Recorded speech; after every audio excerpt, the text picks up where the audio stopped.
kaibigan mo. Lahat daw mali ang mundo.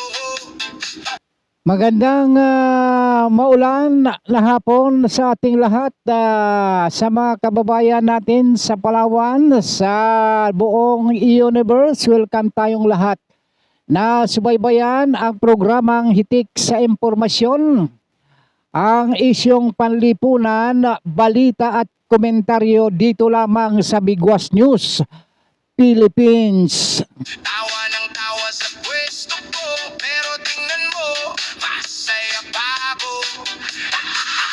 Lumaraw sa pero ako ang bida rito sa Samahan po ninyo ako sa loob ng isang oras na palatuntunan. Trabaho lang po tayo mga kaibigan, walang personalan. Ano ho? Kasama ho ninyo si Don Robert Ramiro na maghatid sa inyo ng balita at mga paalaala sa lahat ng nagmamalasakit sa sambayanang Pilipino. ako yung palabas, kung siya ay palad ako yung buhit na matalas. Bakit ba lagi na lang sugat ang laman ng bawat litanya niya? Pero sa salamin ko lang nakikita kung gaano ako kumikina. Sa bawat palalait na sumaho. Ang headlines natin ngayon, ang Pilipinas ay baona sa utang. At isusunod natin ang isa pang headlines, kung tayo ba ay nasa estado na ng martial law. Ano ho? Kung di mo trip ang buhay ko, di kita gusto. Ginawa Okay, ang Pilipinas, mga kababayan kong mahal, ay meron na ho tayong baon na ho tayo sa utang, mahigit na ho 18 trilyones. 18 trillion plus na utang natin. At ang utang na ito ay dahil nga ho sa laganap na korupsyon. Dahil nga sa maling pagpapatakbo ng mga politiko, yung mga opisyal ng gobyerno. At isa pa ay ang malawakang pagnanakaw na hanggang ngayon ay hindi pa naibubuyang-yang. Hindi pa naibubunyag ang katotohanan sa likod ng maanumalyang flood control scam. Sabi nga ho nitong si Attorney Levy Baligod ay halata di umunong ayaw silang pakinggan sa halip na sila ay dapat na bigyan ng pansin ay sila pa ang inaakusahan. Itong mga witnesses, ang 18 sundalo na ngayon ay sila pa ang tinatapunan ng mga akusasyon na sila daw ay banta o security threat ng ating bansa, dahil nga daw ho sila daw ho ay may kakayahan magdestabilisa sa ating bayan. Ang mga ito ho, sila ho ang ginagawa ng mga 18 mga dating sundalo. Ito ho, sila ho ang magbubunyag ng malawakang korupsyon dito nga sa flood control. Ang nakataya ho dito mga kababayan ko, hindi na ho tayo natapos-tapos dito sa usaping ito, ay hindi ho ito ay nakasalalay ho dito ang interest ng ating bansa. Ano ho? Ito ay national interest po ang ating pinag-uusapan dito, hindi ho yung personal na interest na kung saan ninyo dinadala yung usapin. At nagpahayag din ho ang chief ng Bangko Sentral ng Pilipinas, si Ginoong Rimuluna, na ang problema ng ating ekonomiya ay hindi mariresolba sa pamamagitan ng monetary policies. Ano ho, dahil pinag-uusapan dito ay ang pamamahala, yung governance. Ang problema ng bayan at wala na hong gobyernong nagpapairal ng matino dito, maging sa rule of law binabaliktad na ho yung batas, yung katotohanan. Wala na rin hong decency, wala yung pag-uugali ng ating mga public officials. Ay wala na ho tayong ika nga ay makitang ganap na statementship among our highest officials sa ating gobyerno. Sapagkat kapansin-pansin na ho kung paano kayo maghahamunan, kung paano nyo hamunin ang yung kapwa mga senador, kapwa nyo opisyal, kesyo inyong kukwilyan o ano pa o inyong bibit-bitin, hindi na ho tama. Ano ho? Kaya ho ay ang sinasabi ho rito noong mga bumabatikos ho dito sa ganito hong suliranin ng ating bansa, isa na ho rito si Senador Kiko Pangilinan. Tungkol ho dyan, pinasaringan niya ho ang mga nagbubunyag na mga dating sundalo tungkol ho dyan sa anomalya, ay dapat daw ho yung kanilang mga akusasyon ay dapat ho ay merong kasunod, kakibat ho dyan ang ebidensya. Pero hindi naman ho nila binibigyan ng pansin. Kumbaga, todo alibay kung ano-ano ang sinasabi na kisyo ganito sa sobrang dami nila ay hindi na sila magkakasya sa kulungan. At isa pa, ito raw ay mga kargador lamang.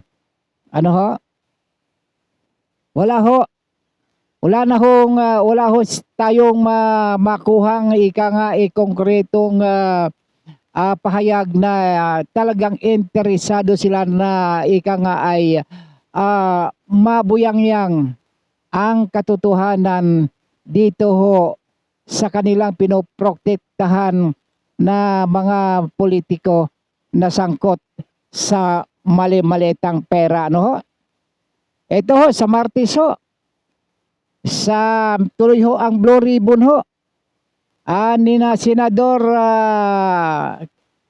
Pia Cayetano, ang subcommittee Blue Ribbon chairman dyan si Senador Rodante Marcoleta, ay itutuloy yun hong Blue Ribbon Committee hearing na ayon dito sa isang kongresista na babae na ito daw ho ay dapat ihingi ng pahintulot kay Senador Sherwin Gatchalian.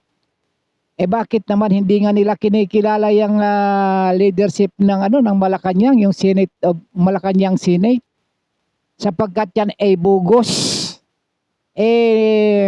Naniwala ho doon sa mga sinasabi ng mga legal luminaries di umano na sila ay legal. Yun sila ang majority 12, hindi ho sila ang majority 13. Kita ho nyo na ho yan. Binasura ho ng Supreme Court o yung quorum nung John 3 na kanilang yung kanilang diyan ho sa Senado, yung pagtitipon nila diyan nung John 3 na inihalal nga ho nila diyan si Senador Sherwin. Yan daw ho wala daw ho quorum diyan. Kaya hindi ho dapat na sila nag-elect. Ayon ho doon sa Supreme Court. Ibig sabihin, bugos ho yun. Sino hong paniniwalaan ho natin? Yun hong Supreme Court o yung sinasabi ng mga kritiko ng yun hong mga kritiko ng yung mga kritiko ng mga nagsasabi ng katotohanan. Eto. Yun hong hindi ho kasi pumayag.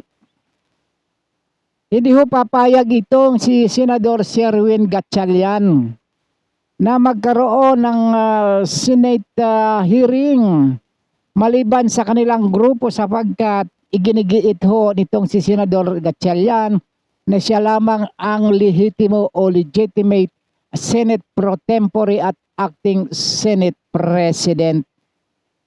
Yun ho ang kanyang talagang ipinaglalaban.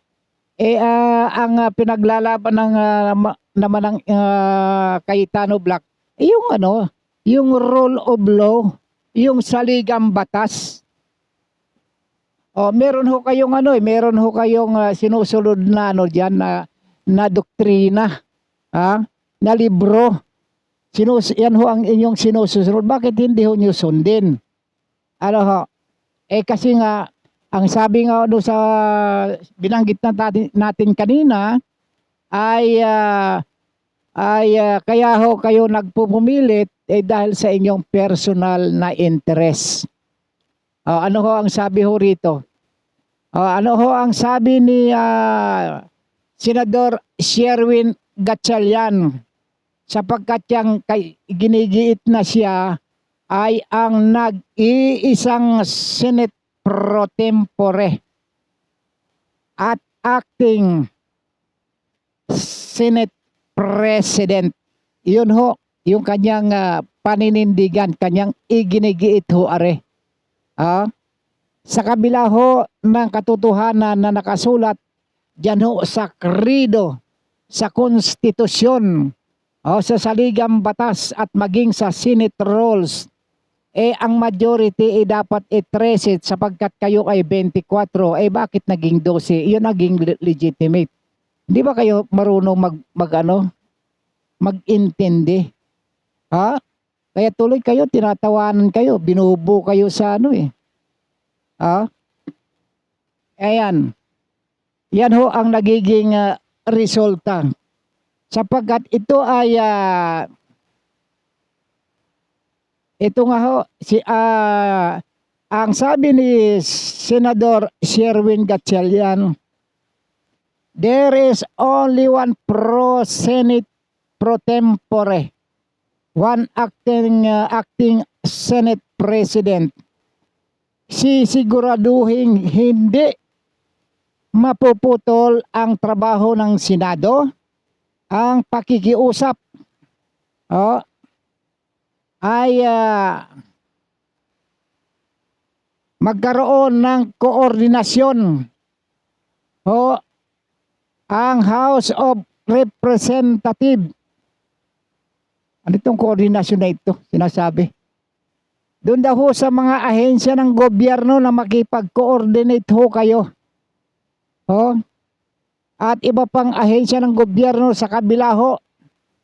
Ito nga ho, pagbasura ho doon sa Supreme Court, the Anbank, doon ho sa petition na inihain ho nung isang guro na kanyang gustong malinawan kung yung sesyon, yung controversial na sesyon ng Senado noong June 13 ay matatawag na quorum. Ito ho ay ibinasura. Ibig sabihin, bugos. Bugos ho. Yung inyong ginawa na kayo ay mag-elect ng Senate yung pro tempore at acting president. Kaya naman lumakas ang loob ng mga ito dahil sa sinuportahan ng Malacanang, sinuportahan ng mga abogado, sinuportahan ng mga dekano ng batas, sinuportahan ng mga dating mga Speaker of the Senate President na ang kanilang layunin isa pa sa ikinukulapol dito yung pagpapatalsik ng lubusan kay Vice President Sara Duterte. Hindi ba? Dahil nga sa pagpuna ng gobyerno sa mga kilalang personalidad nagsalita na ho dito yung ang Supreme si Associate Senior Associate Justice Marvic Leonin na ho yung ginagawa ho ng mga kritiko ng gobyerno. Yun hong pagpuna sa gobyerno ng mga kilalang personalidad ay nagdudulot daw ho ito ng chilling effect. Na ang ibig sabihin ho nito mga kababayan, kung natatakot ho ang mga mamamayan. Hindi lang mamamayan, ang mga mamamahayag, maging ang mga vloggers, content creators, ang mga nagsasalita dahil sa pangambang makasuhan at makulong ng dahil sa pagbatikos dito ho sa pamamalakad ng gobyerno. Nagbabala ho itong si Senior Associate Justice Marvic Leonin sa lahat na maaring magamit ito ng mga makapangyarihang tao. Makapangyarihang tao para patahimikin ang kanilang mga kritiko sa halip na pagkakulong. Ay sinabi pa ni Senior Associate Marvic Leonin, sapat na anya.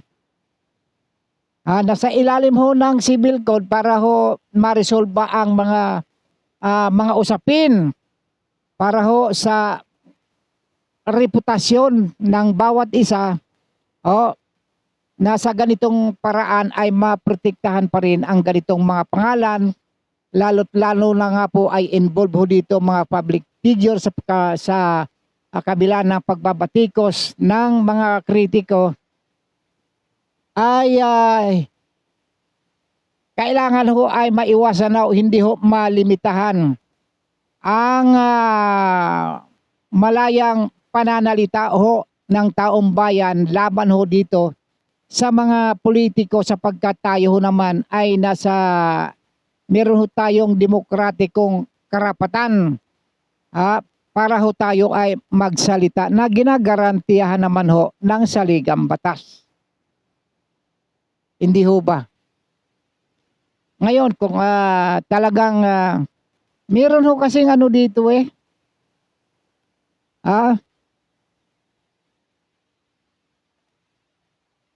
mga nagpapahayag ng kanilang mga saloobin. Ngayon ho ba, ang sabi nga, mini Marcelo na raw ho tayo ngayon o kaya naman nasa estado na ba tayo ng Marcelo? O nasa ilalim na ba tayo ng Marcelo ng dahil ho dito?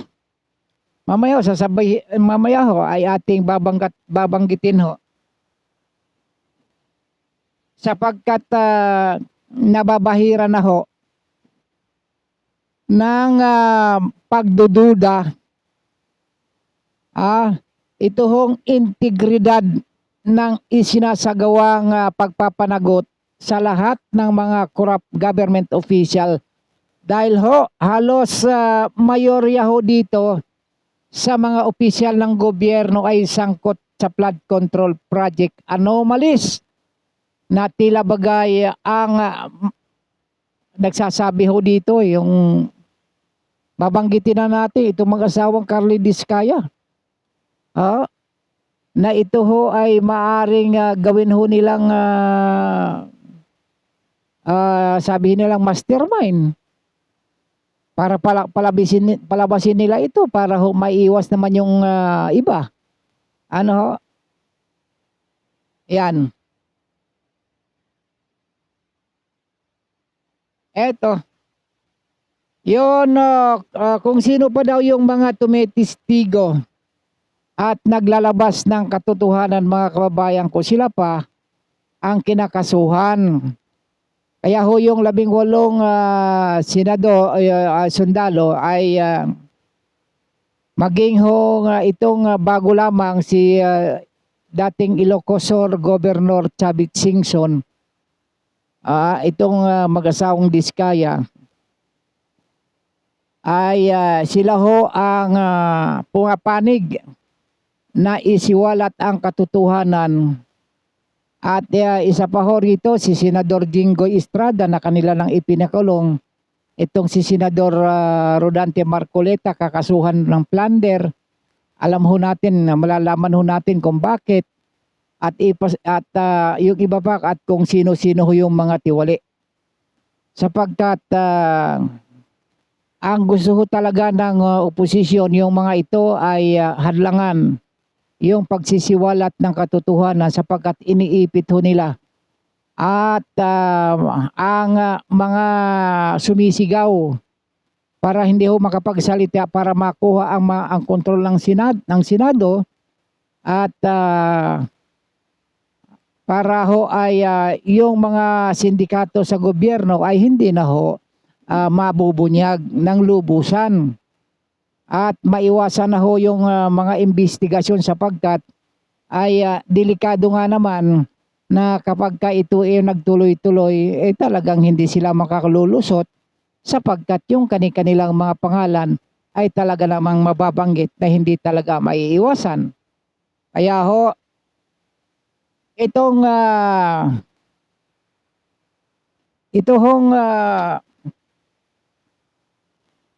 nasabi ho natin kanina na itong pangunahin, masasabi nating pangunahin na mga nag-witness o nagbunyag ng mga pangalan ng mga korap na mga opisyal ng ating pamalaan ay nanganganib din ho ito. Sapagkat nung ito ho ay nakakulong dyan ho sa Senado, medyo safe pa ho siya, nakakontempt. Ngayon ho, nung makasuhan na, ito ho ay ilalagay na ho sa bilangguan. Dito nagkakaroon ho ng mga agam-agam na maaring ang seguridad ng buhay ng mag-asawang are ay dahil nga ho sa naglalabasang mga impormasyon o kaya mga bagamat yan mga balibalita at saka sinabi naman mismo. Sinabi ho mismo ni Curly Diskaya na meron pang kasunod na 150 na mga buhaya na mga government officials na ika nga ay nakinabang sa kanila, nakalista sa kanila, humingi ng kickback o naka-porsyento doon ho sa mga government projects. At sinasabi ho na ang mag-asawang ito ay pinangangambahan yung kanilang kaligtasan at sapagkat ito nga ho ay nasa loob ng piitan ay ika nga ay maaring ang mga ito ay talagang patatahimikin upang hindi na ho marinig ang kanilang mga sinasabi at para hindi na rin malaman ng buong universe kung sino-sino ang mga influential government officials na mga magnanakaw sa pundo ng gobyerno dahil nga ang mga ito ay patuloy na pinoprotektahan ng mga kaalyado. Ano ho? Eto, hindi lang ho yung mga kaalyadong politiko, maging yung mga bayarang manipulators. Sino ho yung mga manipulators? Yung mga nasa meron hong kapangyarihan sa batas.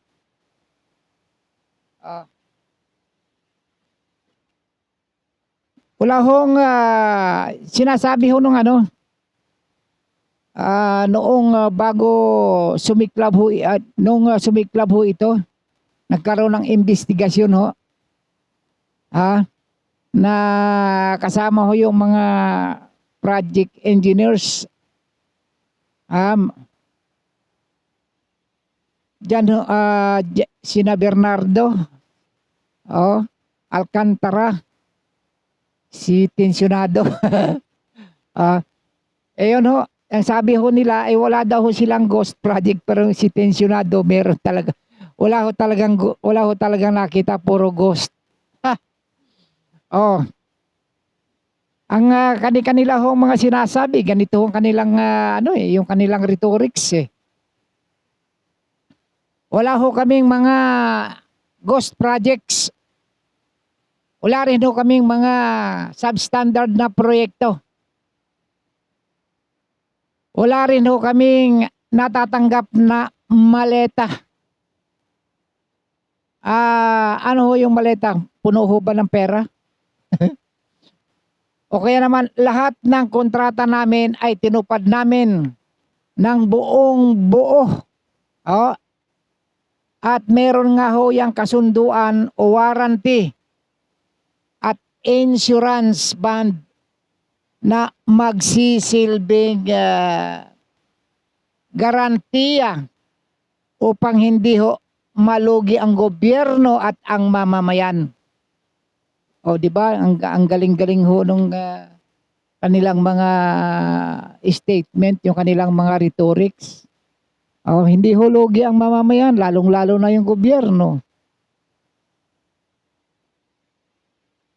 Noon dati ho ay 17 ho lamang ang nababanggit ho dito eh. Dati 17 ho yun. Yung binanggit ng Pangulong Marcos, 15 yata yun, ano ho? At nabanggit na yun hong 17 na nabanggit ay hindi na ho pinagsalita ho ito eh. Nabusalan kagad ito. Sinong hindi pinagsalita? Itong witness. Yung kontraktor. Oh, yung 17 na yun ika nga, patahimikin natin tong mga diskaya na ito. Madadali tayo ng madadali dito eh. Pinagkaitan na ho ng kalayaan sa loob ng 9 na buwan na pananahimik. Itong mag-asawang ito para hindi ho lumabas yung ledger, yung talaan. Ito hong ito bang inaasahan ng taong bayan ay makapagsasalita pa ho ba itong mga diskaya na ito? Hindi na ho at makapagsasalita eh. Sapagkat nasa poder ho ng kapangyarihan yung kanyang mga tinuran eh. Nabanggit nga ho dito yung aming Lone District representative eh.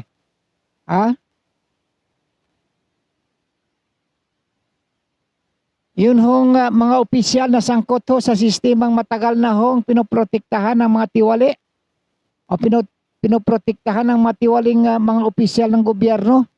Yung sangkot ho sa ghost projects, lalo na yung mga tagapagpatupad ng batas. May maasahan pa ho ba tayo rin eh.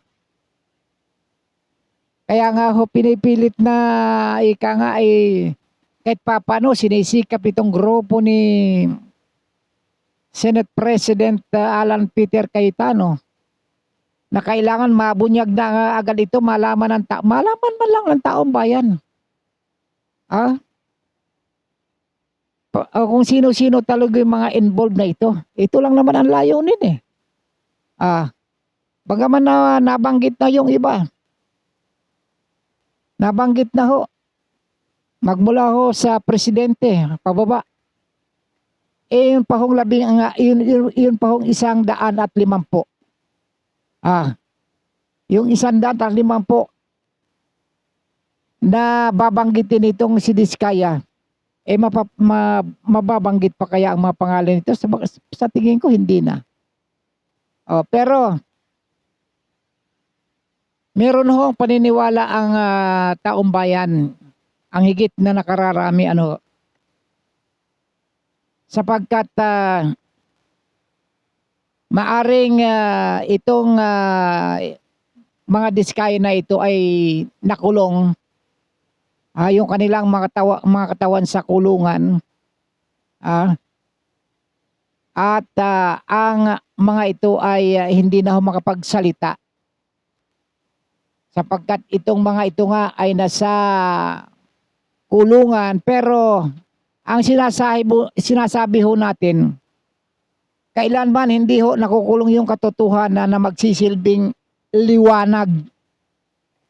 Magsisilbing liwanag na maaari itong pagtakpan lamang ng pansamantala lamang.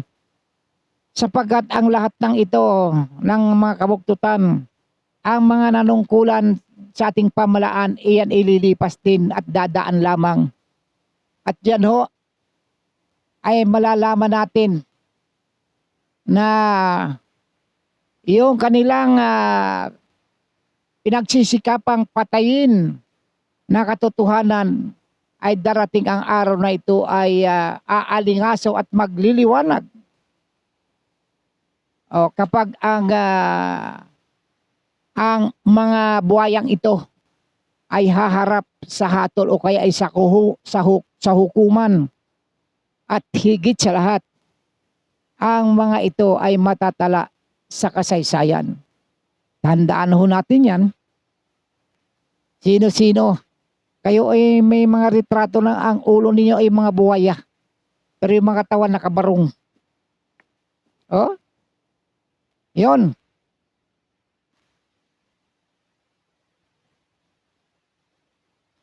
Isa hong malaking question sa kasalukuyan, mga kaibigan ko, ang pagpapatigil. Dito hong pag-uungkat na ngayon ay sinisikap ng kampo ni Senador Pia Cayetano, yung Cayetano Block, ng legitimate na Senate of the Philippines. Para nga mabuyang-yang yung mga pangalan, yung mga principal na may kinalaman ho dito sa malawakang, sa grand conspiracy yan ho sa flood control na kinasasangkutan ng mga korap na mga opisyal. Ang tanong ho, mayroon pa kayang mukhang ihaharap ang mga ito sa taong bayan? Oh, eto pagkakataon mo, Mr. President. Pagkakataon mo na ito siguro. Kung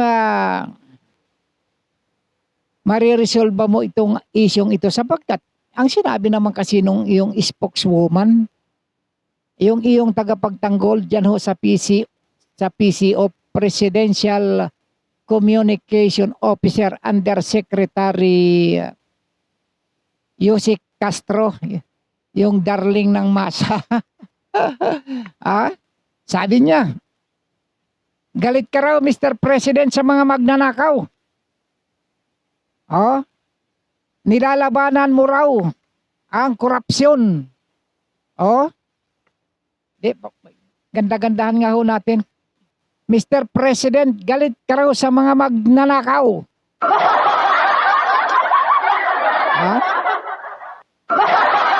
Nilalabanan mo raw ang korupsyon. Ano pa? Yung korupsyon?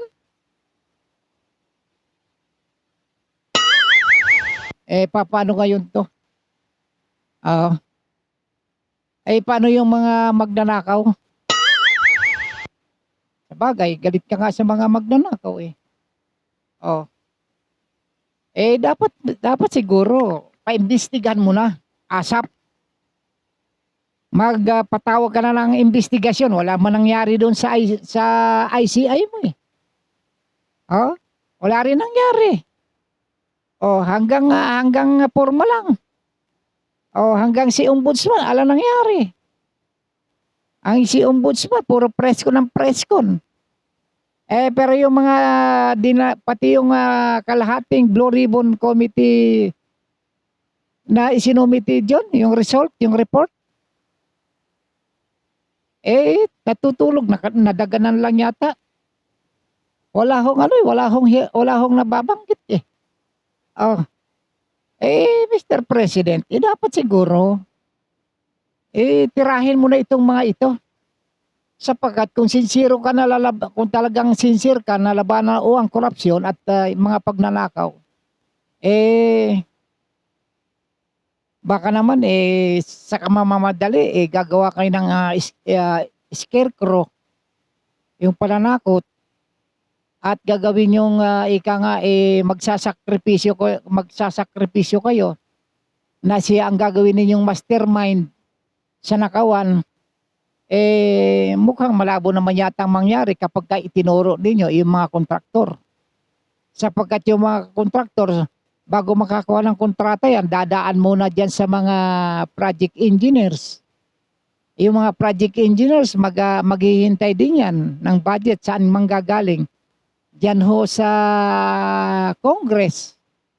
Pag napirmahin ng presidente, mantakid mo isipin. Kaya mo bang ilantad yung 150 ng mga buwaya? Nakalagbok daw ho ito Nakalagbok. Nakalagbok. Eto. Meron ho ditong pahayag ang presidente. Babasahin ko ito mamaya. Yung mga pangalan ho ng mga congressman, mga kickbackers na mga mambabatas, mga dimaleta. Ang sabi ko kasi ni Auntie Claire galit si President Marcos sa mga magnanakaw. Iginiit ng kanyang pamalaan na patuloy na nilalabanan ang korupsyon.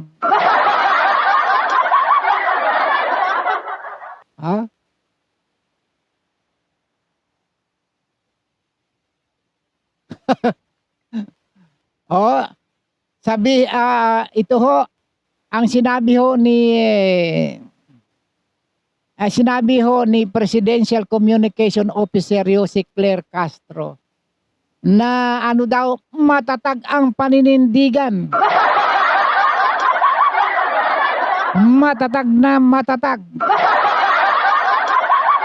ang paninindigan ni Presidente laban sa korupsyon. At ano pa? At iba't ibang uri ng katiwalian sa kanyang pamahalaan. Ang sarap pakinggan. Ang sarap pakinggan, hindi ho ba? Okay. Ayon pa ho kay Auntie Claire. Auntie Claire, friends tayo.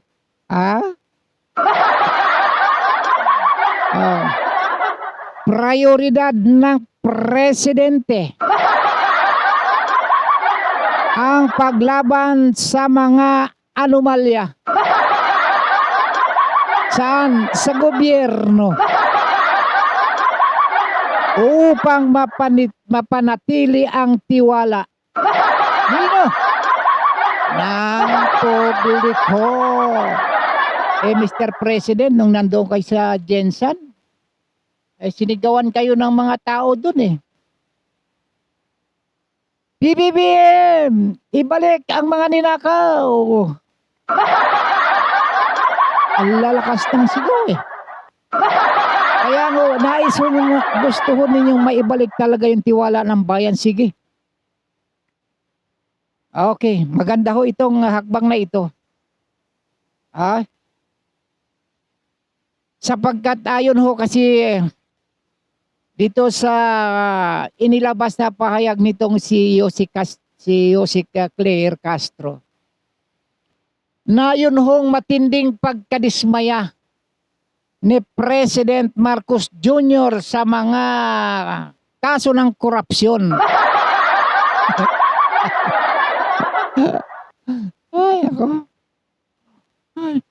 Walang planong wala raw plano ang gawaing ito. Parang ayaw kong basahin. Wala raw po o maging plano man ang mga gawang ito sa kanyang pamahalaan.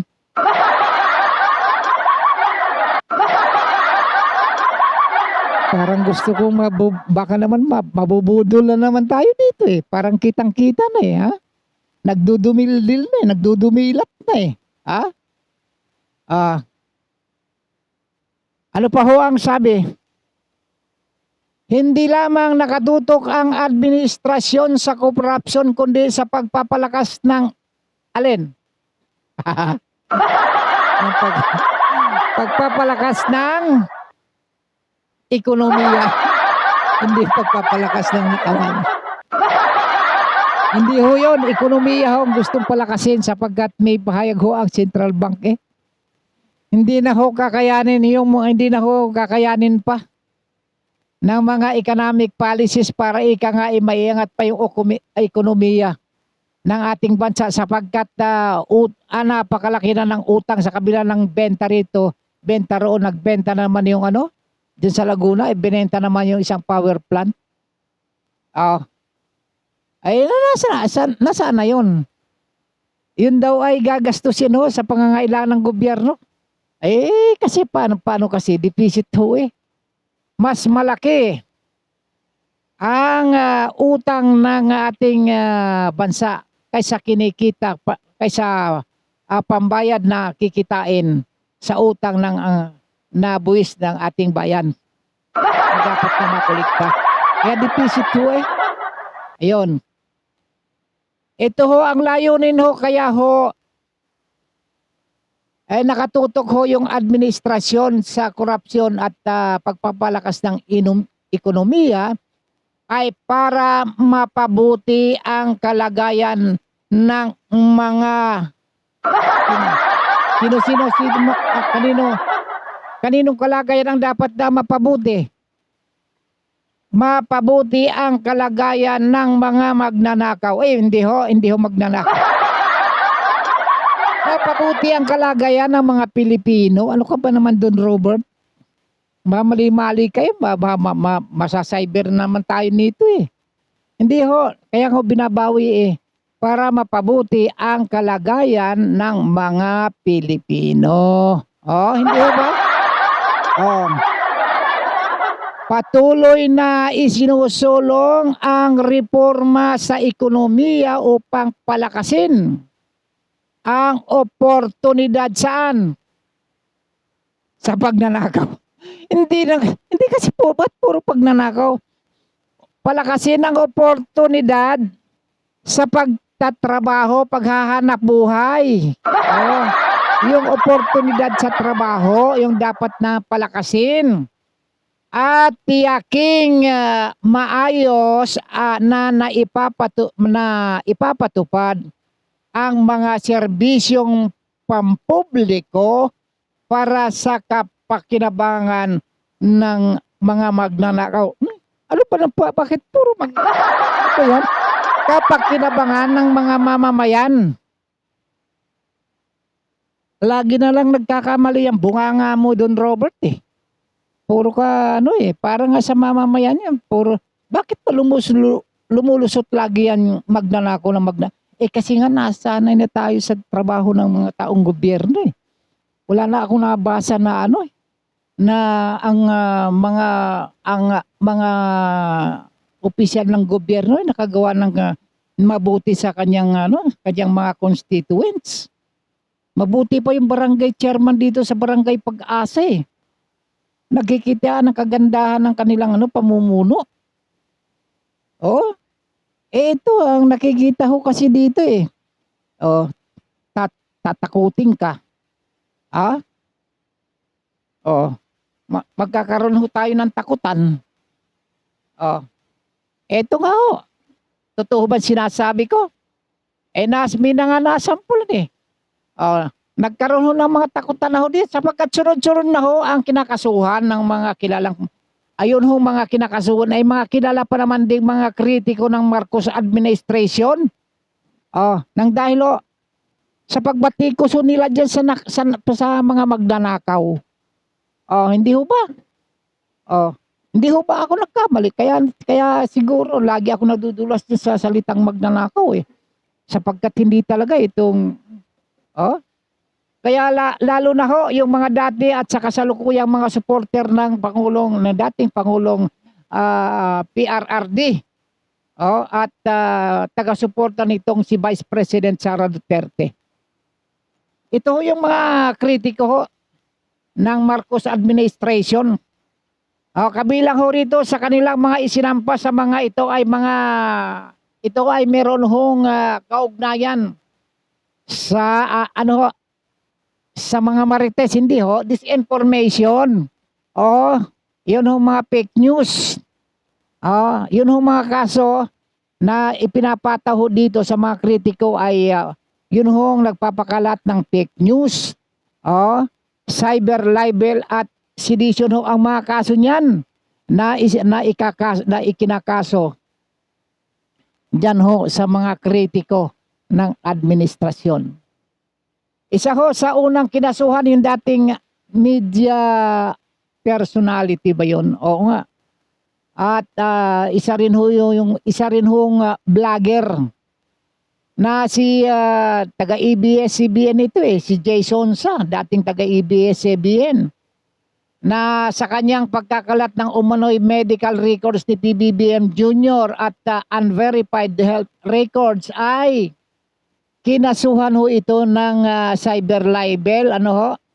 Kaya ho inaresto ho ito si Mr. Jason Sa ng mga tauhan ng NBI noong Mayo 2 ng taong kasalukuyan, na pinangunuhan itong mga ahente ng NBI sa bisa ng warrant of arrest na inilabas ng Pasay Regional Trial Court, at mabuti naman at nakapagpiyansa itong si Ginoong Jason sa halagang 10,000. Hindi lang ho yan. Yan ho mga kinakasuhan. Isahin ho natin mga kaibigan ko. Robbery, extortion. Yun ho namang ikinaso ho dyan, kaya naaresto itong social media at Peanut Gallery Foundation founder na si Franco Mabanta, na ika nga nangungutong ba ito o nagdidemand yung blackmail kay dating House Speaker Martin Romualdez ng 300 to 350 million peso dahil ho sa paglabag sa Code of Ethics and Oral Defamation.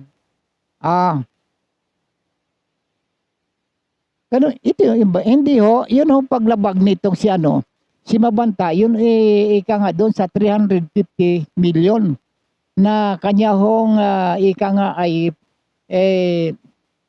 para bang gusto niyang i-blackmail itong si dating House Speaker Martin Romualdez. Pero itong kay sunod na kinasuhan yung o kaya ay itong si Dr. Tony Liachon, na isa rin sinuspindi dito sa Philippine College of Physicians, at ito ho ay isa ho sa mga merong advokasya diyan ho sa yung health advocate, itong si Dr. Tony Liachon. Inakusahan daw itong si Liachon ng katiwalian at unethical practice sa isang manggagamot sa isang public hearing nang walang basihan at ebidensya para mapatunayan ang kanyang bintang ay particular ho doon ho sa issue ng Dingbaksya ho. Doon ho sila nagkaroon ng problema diyan ho sa kababatikos ho dyan sa Dingbaksya Dingbaksya ni dating DOH Secretary Janet Garin. At yung latest, yung pinakabagong kinasuhan ng cyber libel ay itong si dating Ilocos Sur Governor Chavit Singson. Na wala namang sinasabi bakit to siya kinasuhan ng cyber. Wala akong binabanggit eh. Ang sabi ho ni Manong Chavit eh, ito anya eh talagang ano eh, palatandaan ng panggigipit, pananakot, ng administrasyon ni President Marcos para ho hindi makapagsalita itong kanyang mga kritiko. At naniniwala ito ho si Manong Chavit na ang ginawa sa kanya ay bahagi ng pag-discredit o kaya pag-intimidate o kaya ay pagpananakot. Sapagkat siya ho ay talagang ay kanyang pagsisigaw dyan ho sa flood control controversy na siyang ugat ho ng kanyang pagka-aresto. At hindi lang ho yan si Senador Jingo Estrada. Kinasuhan din ho yan ng plunder. Plunder ho, yun ho, nakakulong na ngayon. Sapagkat iyan ho ay tinik din.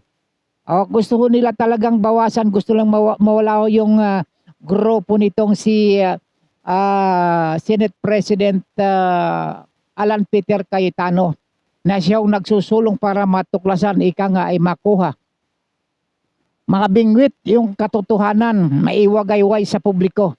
Itong mga magnanakaw na ito sila.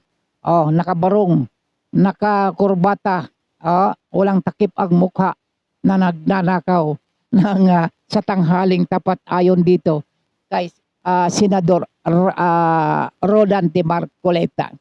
Hindi lang ho yan. Si Senador Jinggoy. Eto pa ho, meron pa itong si Senador Joel Villanueva. Kakasuhan din daw ito ng plunder kapag hindi lumipat dito sa grupo ni Senador Gatchalian. Katulad ng ginawa nitong si Senador Chis Escudero. Ang palusot ho nitong si Senador Joel, sundin mo ang tibok ng iyong puso. Sundin mo kung ano ang inuutos sa iyo ni God. Kinausap kayo ng presidente. At gagawa pa kayo ng adlib. Ang galing. Hindi ho ba? Di tingnan ho natin. Kung maghuhudas din ito. Sapagkat tandaan ho natin, yun hong investigasyon ni Senador Rodante Marcoleta. Ito ho ay patungo ito sa pagtuklas ng katotohanan. Samantalang itong grupo naman ni Senador Erwin Tulfo, yun ho ay pagtatakip sa mga magnanakaw o may kasalanan. Yun ho ang layunin yan. Magkaiba ho ang layunin ng dalawang yan. Pagkatapos ho dyan kay Senador Joel Villanueva, itong si Senador Rodante Marcoleta ay kakasuhan din ng plunder ng dahil do sa hindi niya pagdeklara ng kanyang campaign contribution. Kahit na ito ay ibinasura na ng COMELEC. Ibig sabihin, in-archive. Tapos na ito, solve na ito in-archive. Kabila ho ang kinakaharap ng mga kaso nitong si anak kalusugan na dating representative Mike Defensor. Pati yung kanyang asawa dinawit pa sapagkat ito daw ho masigasig na tumutulong ho dito sa mga dating sundalo. Uma-assist sa mga dating sundalo para sila ho ay gabayan sa kanilang pagtistigo at sa kanilang panawagan sa taong bayan na kailangan nilang mailantad ang katotohanan at hindi ho mapapasubalian yung kanilang mga pahayag sapagkat meron daw silang mga resibo o kaya mga ebidensya. Ito na, itong si Senador Bato de la Rosa na ngayon ay tinagurian nilang fugitive, nagtatago sa batas, na ang dahilan ho ay ang dahil diyan sa warrant of arrest ng ICC, hindi ho ng galing sa korte ng ating bansa. Oh, ay ginagalang nila ho yung warrant of arrest ng dayuhang korte. Ibig sabihin, inutil na ho ba tayo yung ating korte? Oh, hindi ho ba? Hindi ho ba hindi ho ba kumikiling ang administrasyong ito? Diyan ho sa foreign ika nga hukuman. Oh, bakit natin kinikilala itong kinikilala yung warrant of arrest ng ICC? O ito pa, nangangamba rin itong si Senador Bongo na maaring baka mamukat-mukat mo dala-dala na ni Senador Trillanes yung warrant of arrest na galing din sa ICC. Ha? Oh. Sapagkat itong dalawang ito ika nga ay accomplice daw ito sa crime against humanity na siyang kinaharap ngayon ni dating President Rodrigo Roa Duterte dahil nga ho diyan sa ICC warrant of arrest. Ito isa pa. Sa June 18 ho ay magsisimula ho yung pre-trial ng impeachment complaint laban kay Vice President Sara Duterte. Ito ngayon ay ito ho ay kahit na ho yung dalawang kampo ng Senado, nagkakaroon ho ito ng standoff sapagkat meron ho questionable ho yung bilang ng mayorya na ayon dito sa kampo naman itong si Gatchalian, ang mayorya ay 12, na sa halip ay 13 sapagkat sila ay 24.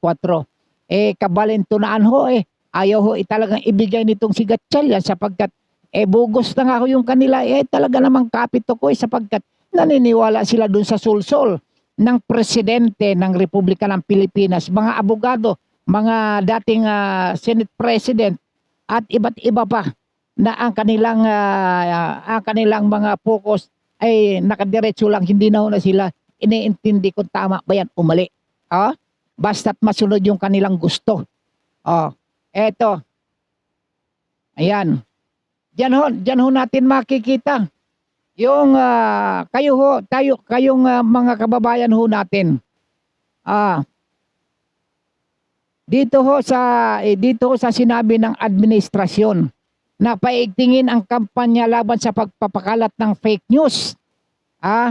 Nagpapaalala ho ang Commission on Human Rights na maaring gamitin ito ng administrasyon para supilin yung ating malayang pagpapahayag na ginagarantiyahan ng konstitusyon.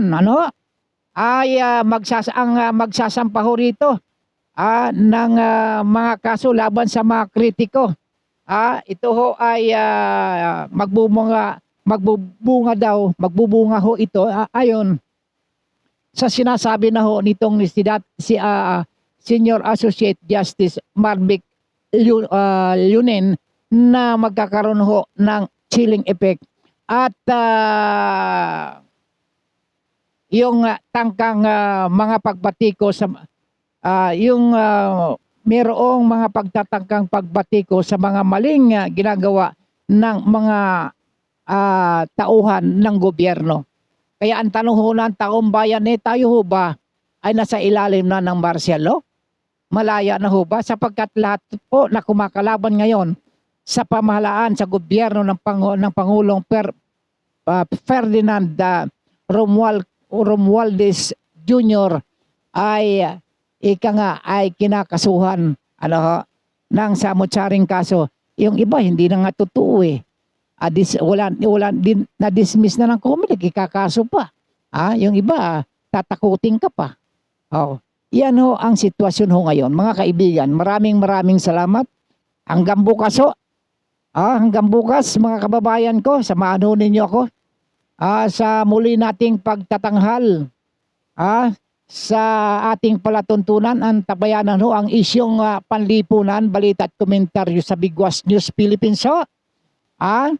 At sa ngalan ho ng ating magigiting na mga nakasama sa palatuntunang ito, sina Tech Leo, sina Tech Aaron sa ating sa ating news director Ma'am Rose Dingding, sa program director Jeff Balahonda, sa ating station manager Ronnie Dave Abili, at ang ating general station manager Ma'am Naomi Cascara. Magandang hapon sa ating lahat. Pagpapala ng Diyos ang sumaating lahat. Ang inyong nakasama, walang iba kundi si Don Robert Ramiro. ng gasolina ko. Mas lalakasan ko pa tong sigaw ko. Yeah, yeah, yeah. Ang sabi ng kaibigan mo, lagi nakaabang sa maling